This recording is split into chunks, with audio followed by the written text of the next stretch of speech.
We've all heard about how on-screen kissing can be incredibly awkward, but sometimes it's just the opposite. It can even lead to real-life romance. Keep watching to see which famous co-stars really felt the heat when they locked lips while the cameras were rolling.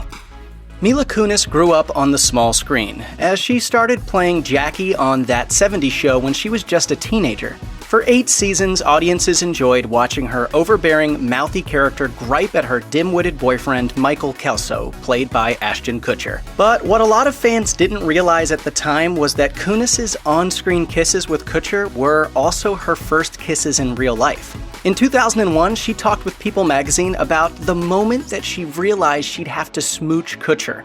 As she put it, I was like, oh, he's so cute. It's the Calvin Klein model. Then I was like, I have to kiss him? I was so nervous and uncomfortable. I had the biggest crush on him. Kutcher had no idea that he was Kunis' first kiss, but their on-screen chemistry made a decades-long lasting impression. In 2011, she ended her relationship with Home Alone star Macaulay Culkin, and that same year, Kutcher separated from his wife, Demi Moore. Soon thereafter, Kunis and Kutcher started hanging out and hooking up, much like his character in No Strings Attached and her character in Friends with Benefits. And if we would have just paid attention to how those movies turned out, we would know that we can't go into a relationship this way. Yeah. And yet we did exactly as both those movies. They ultimately discovered that they had a deep connection that proved to be undeniable. They got married in 2015, and now they have 2 kids together.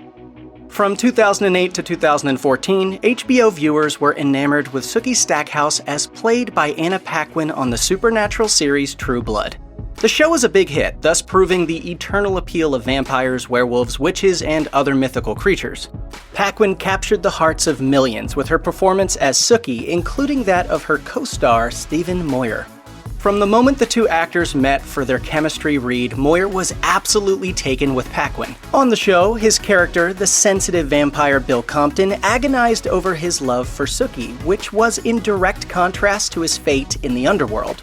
But in real life, Moyer and Paquin's relationship was much less agonizing. They got married in 2010 and welcomed twins Poppy and Charlie in 2012. They currently co-produce the Amazon series Flack, in which Paquin plays a tortured publicist. What's the secret? Looking like this. I have twins and a full-time job. That would do it. How hot does your wife look? Oh my goodness. That's a good one, isn't it? The strikingly handsome Irish-German actor Michael Fassbender has a history of hooking up with his colleagues. After playing a struggling addict in the 2011 indie flick Shame, he briefly dated his co-star Nicole Behari. He also dated Zoe Kravitz after they starred together in X-Men First Class. But when he starred opposite Alicia Vikander in the 2016 romantic drama The Light Between Oceans, he was so smitten that his serial dating came to a halt. A classically trained ballet dancer, Vikander gained plenty of notice for playing a robot in the offbeat 2015 sci-fi flick Ex Machina.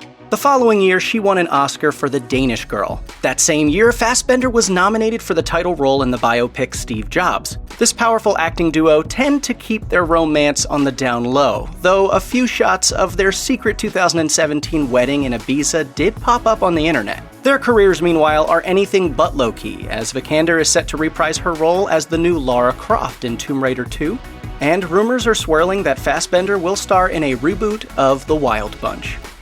After starring in the likes of Avatar and Columbiana, Zoe Saldana was eager for more action films to come her way. The 2012 mystery romantic drama The Words was the total opposite of this desire, but she nevertheless soon connected with the role with the help of her co-star Bradley Cooper. As a writer who steals someone else's work to become famous, Cooper was charismatic but afflicted by his secret. Playing his wife, Saldana was supportive but no nonsense, and their chemistry jumped off the screen. Okay, I gotta fix this. Fine. But you're missing out. Cooper and Saldana were romantically linked for a year, and their ultimate split resulted in some professional awkwardness, as the actors had to spend some more time together on the red carpet as they promoted The Words. Saldana eventually married Italian artist Marco Perego in 2013, and the couple have 3 sons together. As for Cooper, after several short-lived romances, he got serious with his model girlfriend, Irina Shayk, and they had a daughter together in 2017, though they separated in 2019. Ryan Gosling and Rachel McAdams seemed like they were destined to meet each other. They were both born in London, Ontario, Canada, though they took different paths to success. Gosling was a child actor on the Mickey Mouse Club, while McAdams studied theater at York University and made her Hollywood debut in the 2002 comedy The Hot Chick. They were paired up soon after in the 2004 romantic classic The Notebook, based on the Nicholas Sparks novel of the same name. The movie was an instant hit, thanks in particular to the explosive chemistry between its leads. You want to dance with me? Sure. Now? Playing conflicted lovers Noah and Allie, Gosling and McAdams initially had a hard time finding their romantic rhythm. In 2014, director Nick Cassavetes told VH1 that Gosling even wanted to work with a different actress. But they eventually worked it out, and their fiery on-screen love soon crossed into real life as they started dating. But their demanding schedules got the best of them as they parted ways in 2007. Since 2011, Gosling has been with his longtime girlfriend Ava Mendes, with whom he has 2 daughters. And as for McAdams, in 2016 she started dating her current partner, screenwriter Jamie Linden, with whom she has 1 son. Ginnifer Goodwin's career has seen her often play the girl who has a hard time getting a guy. In the likes of Mona Lisa Smile and He's Just Not That Into You, she puts all her cards on the table for men who aren't exactly the most emotionally available. In 2011, Something Borrowed, she falls for her best friend's fiancé, and on the HBO show Big Love, she shared a husband with 2 other women. But on the ABC fantasy series Once Upon a Time, she played Snow White, and appropriately enough, she finally found her Prince Charming. Josh Dallas was the actor who played Charming on that show, and he also swept Goodwin off her feet in real life. As she recalled during an appearance on Live with Kelly and Michael, I knew that in fact I was going to marry my husband Josh at Disneyland because I took him for his first time ever and we had just started dating. We were on Big Thunder Mountain and he threw his arms in the air and he goes, "This is the best day of my life." And I was like, "We're totally getting married." The couple went public at the 2012 White House Correspondents' Dinner and then got married in 2014. They welcomed their first son that same year and a second one in 2016. When Dallas is away for work, he likes to send his wife flowers and FaceTime with her as much as possible. You guys are like a real Hollywood story. Was it love at first sight, love on the set? Yeah, basically.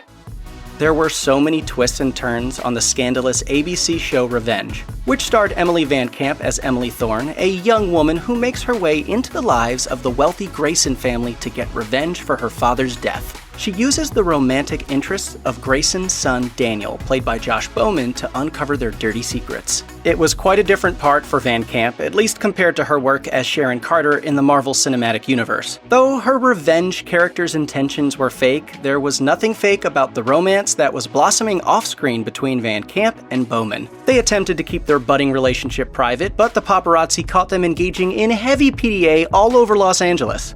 In 2017, VanCamp announced their engagement in a cute Instagram post, and then they got married in the Bahamas the following year.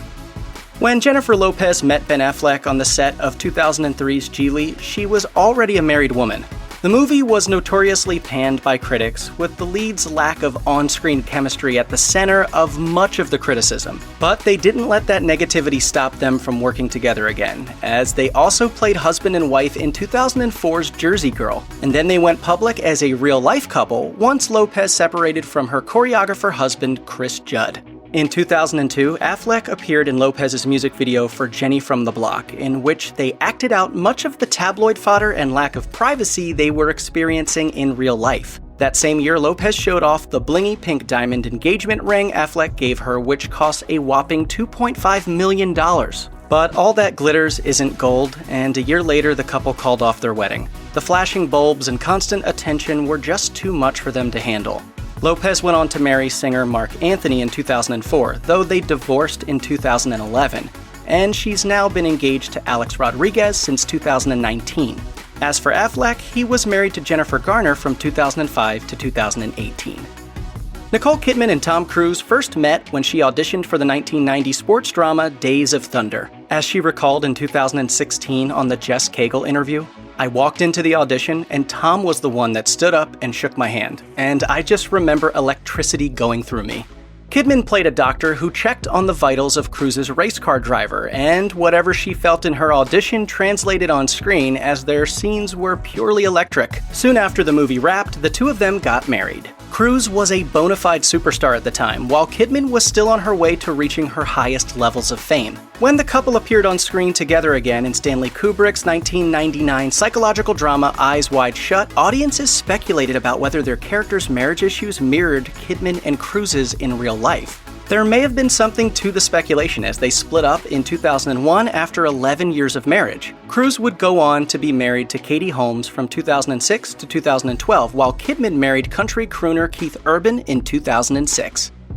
In 1989, Johnny Depp was a teen heartthrob hot off his starring role on the Fox police procedural 21 Jump Street, while Winona Ryder, fresh off of Heathers, was already the poster girl for the burgeoning alternative scene of the era. The stars aligned when they met at the premiere of the 1989 movie Great Balls of Fire. They locked eyes, and as Depp recalled to Rolling Stone, it was a classic glance, like the zoom lenses in West Side Story and everything else gets foggy. Depp made a big impression on Ryder, as he was her first kiss, first boyfriend, first fiancé, and first person she slept with. They got engaged after only 5 months of dating, and Depp famously got a tattoo that said Winona Forever. They starred together in the quirky 1990 Tim Burton film Edward Scissorhands as love interests who are ultimately pulled apart. Life imitated art for the couple as they parted ways after 4 years of dating. After the split, Depp changed his tattoo to Wino Forever. In 2020, Ryder testified on Depp's behalf during his abuse trial against his ex-wife Amber Heard. On the witness stand, she stated, "I truly and honestly only know him as a really good man, an incredibly loving, extremely caring guy who was so very protective of me and the people that he loves, and I felt so very, very safe with him." Check out one of our newest videos right here. Plus, even more Looper videos about your favorite stuff are coming soon. Subscribe to our YouTube channel and hit the bell so you don't miss a single one.